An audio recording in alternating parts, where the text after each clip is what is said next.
June 19th, a sense of humor. We find that when we lose self-obsession, we are able to understand what it means to be happy, joyous, and free. Basic text, page 107. The laughter in our meetings often surprises the newcomer. As a group, we appreciate the healing that healthy laughter brings. Even if we are deeply troubled, the joy that often fills the meeting rooms allows us, for a time, to have some fun with our recovery.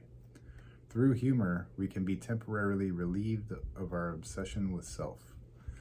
Life on life's terms is often anything but funny, but if we can keep a sense of humor about us, things that might overwhelm us can be made bearable. How often have we allowed ourselves to be upset by incidents that, taken with a bit of humor, are not all that intolerable? When we become annoyed with people and events, a search for the humor in the situation could put things in a brighter perspective. An ability to find humor in a difficult situation is a gift to develop. Just for today, I will look to find the humor in adversity. When I make mistakes, I will find a way to laugh at the humor of my imperfections. I'm Herb the Dictaholic. This is Just for Today.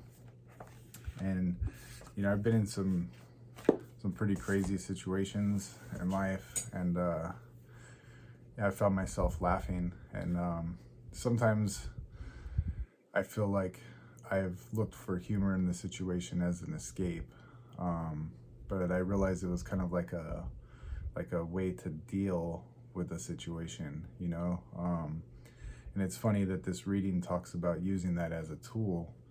I always thought it was an evasive maneuver,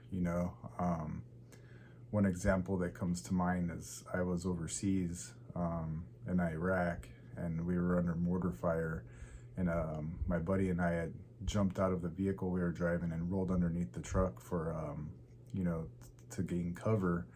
And we were both staring at each other, holding our helmets, and we just started laughing. And I don't know if, that situation was very funny. So I always thought that was kind of like, my brain's way of just dealing with stuff is to laugh and find some humor in the situation. I didn't think of it as a good thing, but in some ways I guess it can be. I guess it's a healthy way of dealing with stuff rather than using, or rather than turning to drugs. So maybe I'll try to find the humor in adverse situations going forward, and see it as a healthy thing and not a bad thing. We'll see, one day at a time. Thank you guys for coming out. Hope to see you tomorrow. Keep coming back. It works if you work it.